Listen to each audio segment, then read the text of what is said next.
Hello friends, today we are going to discuss about some important tips for writing a good research paper. If you see the different elements, or you can say the anatomy of any type of the manuscript, these are the common and essential things which are included or which one should focus while writing the research paper. First is the title, second is the abstract, then introduction, material methods, result, discussion and conclusion, table and figures and references. Now, title and abstract. So, in case of the title should be grammatically creative. Whatever the title you are framed for your research paper, that should be grammatically creative, and the title should be very short. It should not be so much long. It should be short and precise, depending on the type of the journal, depending on the quality of the journal, depending on the work which you are going to present. It should be construct. Now, one important thing you remember always, that in title, don't use abbreviation. Never use the abbreviation in case of the title. Then, second is abstract. Now, every journal, they have their own requirement, they have their author instruction, and in that author instruction, they use the specification for the abstract. Ideally, the abstract should be 150 to 200 words, and in that abstract, you include entire work in a short part under the aim, then your material methods or objective, material methods, then your results and discussion. You can include all these things very precisely in the abstract. So the four elements of the abstracts are, you should include the purpose of study, why you have designed this study, or what was your hypothesis of the study. Then a brief statement of what was done. It should be included under the methods, what are the chemicals, what is study design.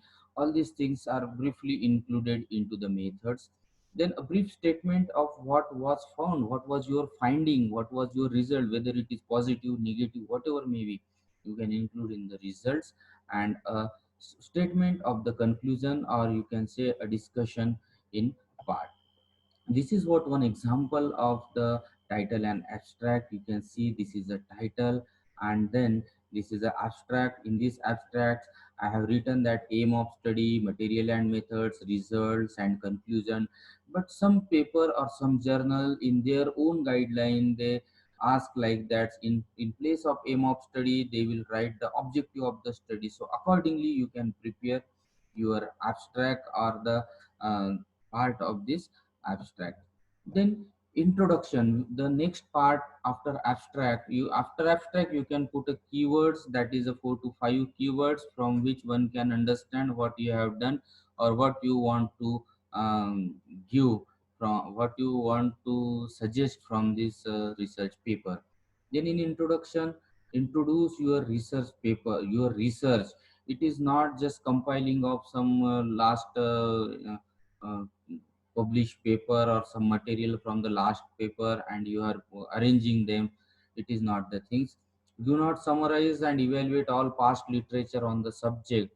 In the introduction part, what is needed, a description of the nature of the problem. Very first thing you have, why you have chosen this topic, why you are doing that part, is what first you introduce what was the problem, and to solve this problem you are doing this particular work. So description of the nature of problem is very very important.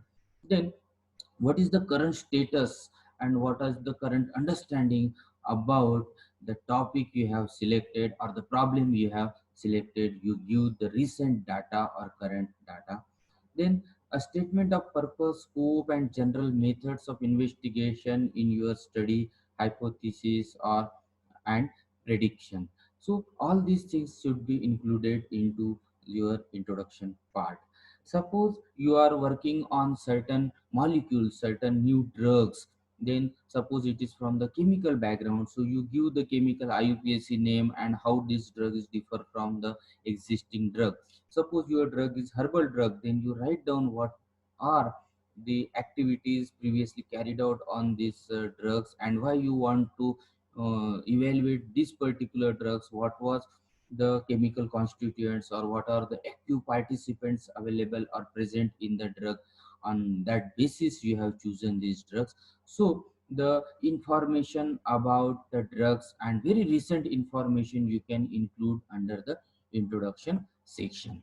Then come to the material and method section. This section is very important to reproduce the work which you have reported by the other researchers. If some researcher want to carry out the same process, then this process should be reproduced in their own lab. So in that case you should write your methods elaboratively with the citation or with giving a proper reference. So under this section describe all experimental procedure which you have carried out, so that someone can be repeat or reproduce the same uh, method or same work.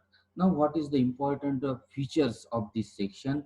These sections gives the importance in that experimental procedures should be right in the past tense, because many of these times the student they confuse regarding this, because you have already done that procedures and you are writing in your paper, and the conclusion in the present tense. Now in this case what is expected to write, you can elaborate the methods very properly. You can write the chemicals which comes under the materials, the supplier, the grade of the material, everything you have to write very precisely. Under methods you can put the reference who has discovered these methods, and explain the methods completely. If in the method there is a calculation, you can write the calculation part, that by using this formula one can calculate these things. Then mathematical equation and statistical state should be included in the section. At the end of this section you can write down what statistics you are going to include in your for analyzing your data. You can include which software you have used for this calculation or analysis. Then you can explain the methods in detail and information about the instruments you use in your research, number of instruments. So what is the supplier or what is the make and mode of the instrument, it should be right very precisely. Then ethical clearance is very important nowadays. No paper is accepted if the paper is on animal study or the human study, until and unless you can write the ethical clearance. So animal experimentation, you can take the permission from CPCSA or Institutional Animal Ethical Committee of your own institutes. And if you are doing the study on the living on your human trial, then you can take the ethical clearance, and straightly you can write down or clearly you can put the number which are assigned on your protocol at the time of the meeting. You can write down that number. Then if you are using the animal, you can write down what is the weight of animal, what was the species of the animal, what is the strain of the animal, each and everything you can write very precisely under the materials and the methods section. Then come to the result. Results are nothing but the analyzing your outcomes or analyzing whatever the data you are getting in proper manner. So main function is to summarize the data without comments, bias or interpretation. So whatever actual result you are getting, you can summarize, you can analyze that data, you can apply the statistics, a proper statistic to the data. Now what are the important features of this section?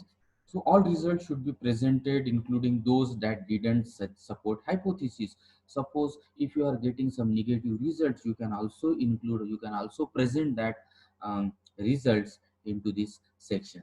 Then you can make a statement of the text which supports the results, and you can give the, you can prepare your results in either you are in the tabular form or you are in the figure, but don't make table and figure of the same results. Either you do the table or do the figure. Under every figure or table you can write down which statistics you have applied, what was the comparison, and then you can give a title and figure number very properly. The results of statistical test can be presented in parentheses followed by a verbal description. This is what expected in the result. Then you go with the discussion. Now discussion section is very important, and you can compare what was your hypothesis, what was your results, and on the basis of that you discuss each and every parameter very properly. So this section evaluate the meaning of your results in terms of the original question or the hypothesis and point out their biological significance. So this section containing the relationship between the results and original hypothesis, what you are obtaining and what was your hypothesis, you can correlate whether it is lying with your hypothesis or it is not lying with your hypothesis, whether it is rejected or whether it is supported. So you can write down all the things under the discussion. Then integration of your result with those of the previous studies. So whatever results you are getting, if in previous studies some author are reported the same, then you can compare the result of your study or integrate your results with that. If your results are vary from the previous reported study, then you can explain what could be the reason why you are getting such types of the results. So in order to arrive at explanation for the observed phenomena, then possible explanation for unexpected results. If you are getting some unexpected result, you are not thought, and your hypothesis, you are not decided that you are going to observe this, but during your actual experiments, if you are observed something different, or if you are getting the negative result and everyone showing that this parameter is positive, at that time you can write that negative result with proper explanation and proper citation. Then conclusion. Conclusion is the last part of your research paper. It includes the major finding followed by a brief discussion on future perspective and or application of the present work. What is your finding? You can write down into 3 to 4 lines. Then what is the future perspective of your studies and what could be the application, you can explain here. Now, what is the important parts of this conclusion? Do not rewrite the abstract. Many of the time these scholars, they can write the, they can copy the abstract and they can paste into the conclusion part and just modify it. Don't do such types of things. And here you can use the statements like you have investigated or you have studied, and not conclusions. Okay, are not conclusions. Then don't conformly say that this is your results and this drug shows this type of activity. You can write like it may be, it may possible because of this, or it might show a good results, but don't conform that this is a part, because your study is a part of some study, it is not a complete study. Then many a time it is possible that you can conclude your studies by the graphical representation. You can prepare a proper graph, and by this way you can represent your study, which will be easy for understanding for a student or a scholar or those who are interested in your paper.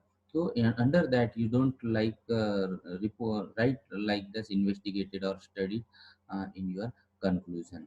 Then acknowledgement is the remembrance to thanks those who are directly or indirectly support you physically, financially, for carried out your work or writing your research paper.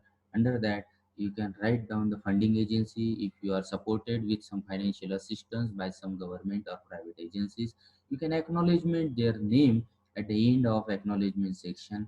Sometimes the colleague, scientist, or technician, they are directly or indirectly helpful for framing your paper or solving your problem. You can acknowledge them also, and those you provide your the assistance for completion of this work, you can include their name at the end under the acknowledgement section, which is again very essential. Now then the tables and the figures, this is what the examples of tables and figures. Whatever table or whatever figures you are going to present, the table and figure, they should be self explanatory. Everything you can write down properly on the table and the figure. So it is the more efficient way to convey information than verbal description. Many a time after observation of the figure and the time, one can understand what could be your results. So do not repeat information in both table as well as the graphical form, as I told you. Then provide each table with the proper number and a title, which is important. Then figure should must be photo ready. You can save that into the JPG, because most of the time the publisher, they want the figure, you can submit, you can upload the figure separately in the form of the JPG file. And these graphs and histograms can be used to compare the two variables. Then references, this is a first and very important parts of your research uh, paper. It is the citation of the literature. You can write the references from which you can read particular part. You can cite that part. You can cite the methods with a particular citation that are included in the references. There is a separate section at the end of your research paper. Under that reference you section, you can write the reference, and that reference should be highlighted in the text part also. So writing the reference having a different style, and different publisher, they provides the instruction to author that what types of references they accepted, or what types of the reference style they require. Under that, Harvard style is the more uh, popular, then Vancouver style, then IES style, ACS style, APS style. Then there are certain software by which you can arrange your reference in a properly way. Then submission. Now once your paper is ready, so before going to submit your paper, you can also check, which is called as the checklist.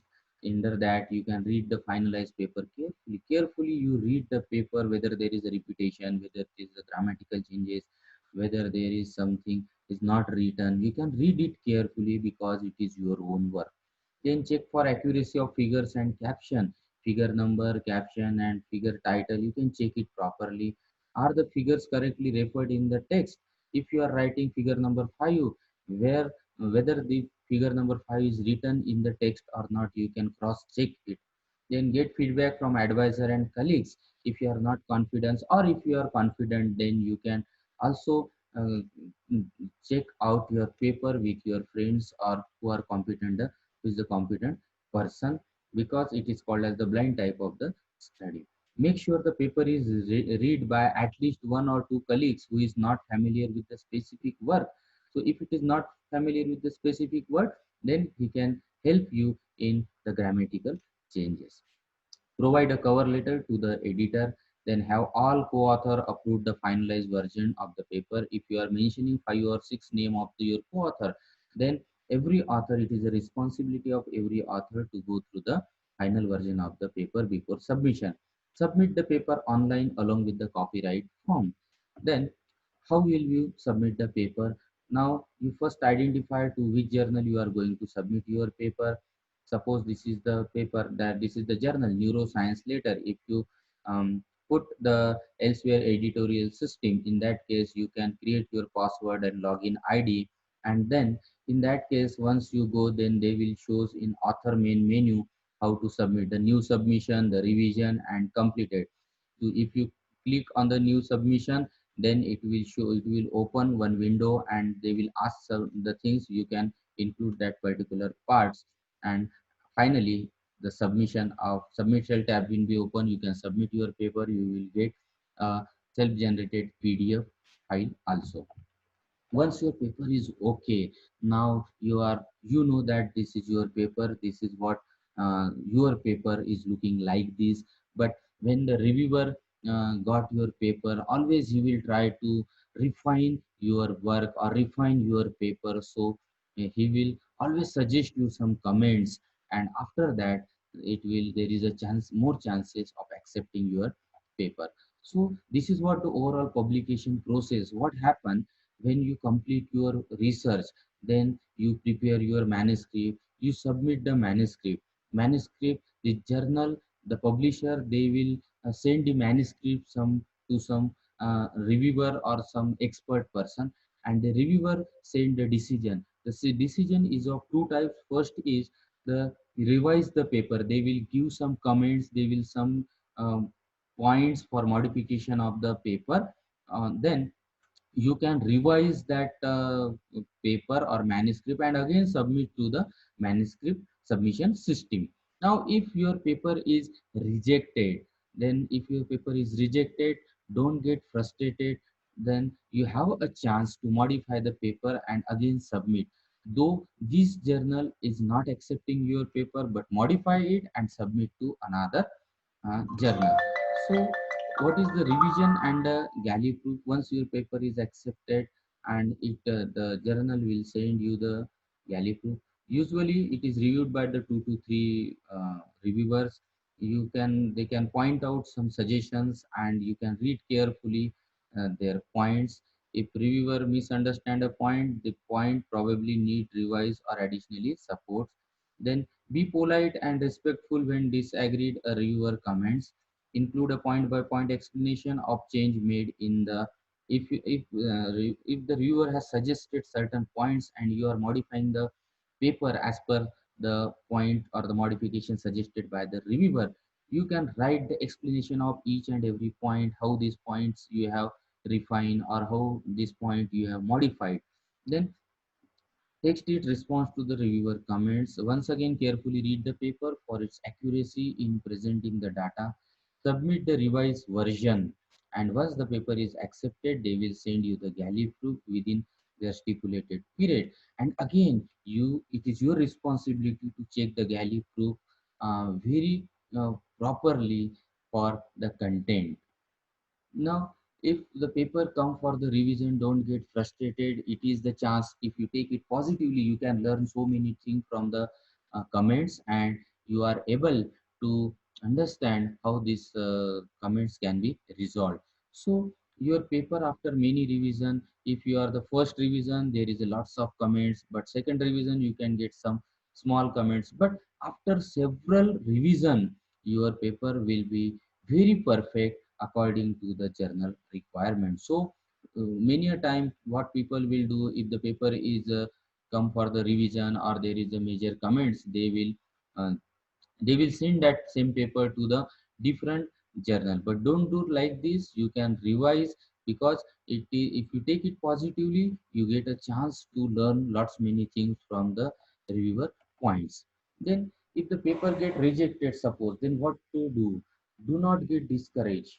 Okay, read editorial comments carefully. Find out how you make this study stronger and acceptable. If some they show some lacuna, you can do that study and again send this paper to the journal. Do not just turn around and submit this paper to another journal. This is what most of the people they do. Carry out additional experiments if needed to increase the quality of the paper. Rejected paper can be resubmitted if and only the concern of the reviewer are adequately addressed and new results are included. If you are sufficiently modified your paper as per the reviewer comments, then only you can submit the paper to the journal. If you have question, please feel free to contact the editorial office. If you are not understanding anything, or if you are confused, or if you are getting any problem, you can write to the editorial office regarding that problem. Then what are the hurdles in the publication? Because so many people they wrote the papers and they can submit the paper, but the paper are not get published because there are certain points um, which has to be observed properly, like poor presentation. The presentation is or the presentation is not as per the publisher requirement, or the English is not good, a proper English is not mentioned. Then there is a lots of plagiarism there, because nowadays this is a very important concern, that is plagiarism. Plagiarism is nothing but the copying of other text. There are several softwares are available, online systems are available which checks your plagiarism, and acceptable limits are given for different types of the paper, different types of the book, different so within that acceptable limit, if your plagiarism similarity index is there, then your paper is in the acceptable uh, position. Then instruction to author, you read instruction to author very carefully. People will not will not read properly the instruction to author, and they prepare the paper and submit to the journal. And in the first uh, in the first attempt, the publisher will return the paper or reject the paper, not responding properly to the points which are raised by the publisher. Then delay in revision they have usually they have given 15 to 20 days for the revision, but sometimes the we are not revised within that stipulated by.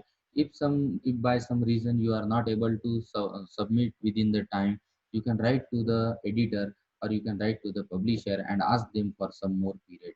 If there is no novelty in your work, if it is a just preliminary data, the paper will not be accepted. Then lack of patience. So for publishing a good impact journal or good impact paper like Elsewhere and Springer, you will have patience. It will take 8 to 9 years. Sometime a good paper, a good publisher, they will take more than 1 year also, and high rejection rate. So all these are the hurdles in the publication of the papers.